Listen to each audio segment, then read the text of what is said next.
We are live right now with Bob Bergen. I am so excited to have you this morning. Thank you for joining. Thank you. And by the way, this is what Bob looks like on Sunday. He doesn't shave. I was just telling Carolina, I'm halfway through a workout, coming in here for an interview. If I'm huffing and puffing, I swear to you, it's just from working out. That is it. You've been posting a lot of things on Instagram about, reminiscing about the first Space Jam and the recording and your jacket. And I guess I wanted to know what you're excited about for this movie that people can know about, that like the changes that you found that were interesting, or homages that were being paid that are just beautiful. Well, first of all, people have to understand that I only got to see the parts I'm in when it came to recording the script. I never saw a full script. I never knew the story. I didn't, and I'm only voicing Tweety in the movie. I'm not doing any of the characters. But I didn't know how. I mean, I recorded each line, each scene, dozens of times. And I'll show you where I did it, right there in that booth. I recorded the entire movie in my home studio because it started during COVID. So, or during my part during COVID. One of the most enjoyable recordings sessions I've had, because Malcolm and Troy and Spike and Tony, I mean, these are just fun people to work with. What has changed from the first film, other than the cast, is technology. Yeah. You know, technology, when the first movie came out, seeing these characters in CG, for many, they had a lot of negative reviews the first film because it was jarring to see them outside of hand-drawn 2D. Yeah. Well, it has hand-drawn 2D, and then it takes the CGI to another level because the characters have fur.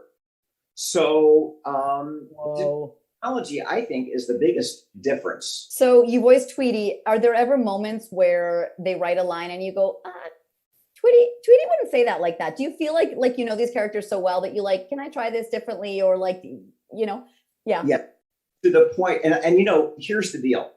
You don't want to insult the writers. You don't want to insult the whole process that got to you to record that moment. You know, they're married to this property. So I always give it as written, the way they want. But I'll say, hey, can I try one for me? And by the way, not just Space Jam, but anything I'm doing with a character that I've done long enough where I mean, I know Porky Pig better than I know myself. Yeah. More comfortable doing Porky than I am just recording a commercial as myself, even though I'm pretty comfortable recording a commercial as myself. But what I will tell you is Malcolm, our director, we ad-libbed quite a bit. Try it this way, try it this way. And I would try it that way. And he goes, oh, okay, now try it this. So it was so creatively collaborative. What ended up on the screen, I don't even remember what the scripts were because they're so long ago. And also a lot of the stuff we recorded didn't make the final cut, but that's like any movie or TV show. You know, they have to fit into the time. They have to, this joke didn't work, or this joke worked really well, but it's too long. So, you know, a lot of stuff just doesn't get on the screen. Yeah.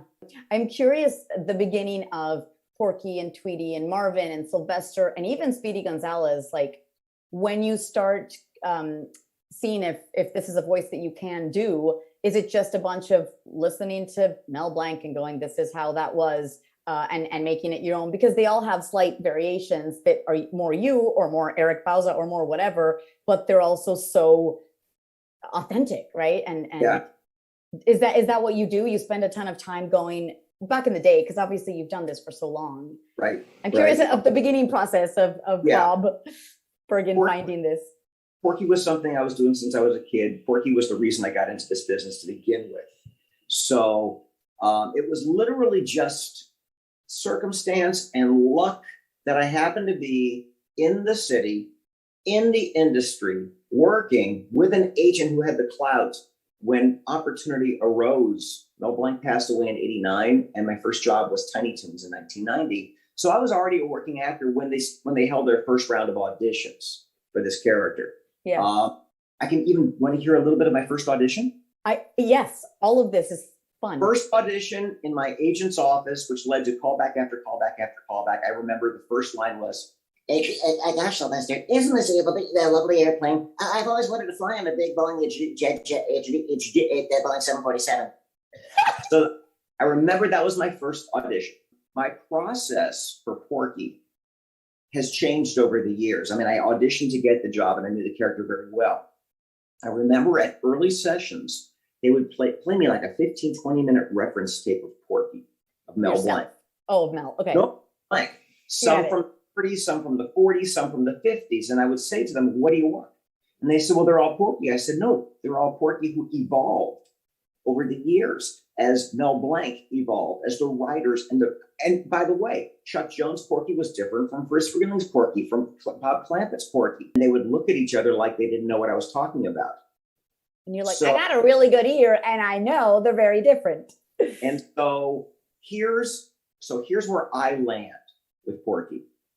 If I'm not given the direction, or if I'm not told what to do, my happy Porky place is about 1952 to 1956. It's Duck Dodgers, Robin Hood Daffy, Drip Along Daffy.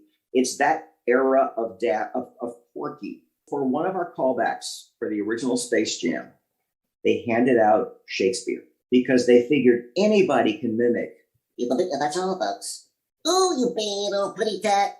Only frijoles. Anybody can do the catchphrases, okay? Yeah. But if you can do Shakespeare in character and still keep the integrity of Hamlet or whatever.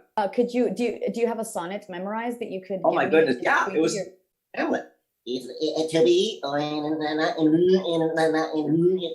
opposite. That is the question, folks. What was one of your favorite memories from Spirited Away? And it's just such a classic film to be a part of. Spirited Away, I was cast by the amazing Mickey McGowan, who had cast me in many a Disney and Pixar film. Anime's hard work. It's hard. You don't do anime to make a ton of money. You do it because you love doing it. And you spend your weekends with anime fans are the biggest, diehard, most wonderful people on the planet. God love you people. It's hard work. And it should pay better. But I had a blast on Spirited Away. I just didn't understand it. What led you to say, oh, I think I'm kind of good at this. Let's give it a shot in LA, or what city was this?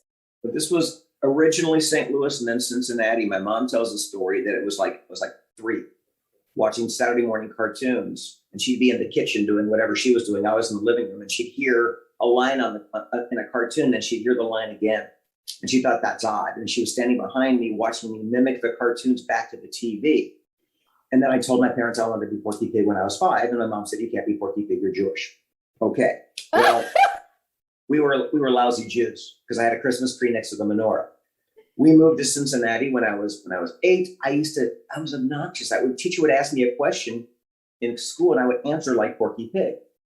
Or I would mimic the teacher. Porky's been in your life since you were a kid. This is insane. Yeah, Porky was an obsession, and Porky's the reason why I wanted to get in this business. We moved to LA when I was 14, not for me to be a voice actor, but my dad took a job here. So I just picked up the phone and I called Hanna-Barbera, Disney. I found Mel Blanc. I just started making phone calls and said, how do I do this? What do I do? And what I learned was I had to study. So I took my first voiceover class when I was 14 years old. I studied voiceover for 4 years. I studied at an acting conservatory for 2 and improv for 3. That's when I got my first agent. That's when I got my first, did my first demo. And then I had survival jobs for 5 years. As we all do. Of course. Yeah. I mean, so from first day at my first class where my voice hadn't even changed to a working actor was a 9-year journey. So then when you booked the voice of Porky, this was a lifelong dream since you were a tiny, tiny person. Who did that phone call and how did you go, oh my God, I booked it?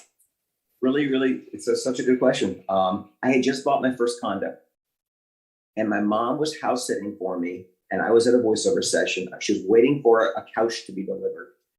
And she took the phone call from my agent to let me know that I booked the first job, which was Tiny Toon Adventures. And it was really cool for my mom to get that phone call because since I was 5, I was like, I'm going to be Porky Pig. So and my Jewish mother got the phone call, which was fabulous, which was great. So that was the first gig. That's freaking amazing. Bob, so is there any projects coming out that you would love to let this lovely chat know about that they can keep an eye out for? I can talk about? That you can talk about, of course.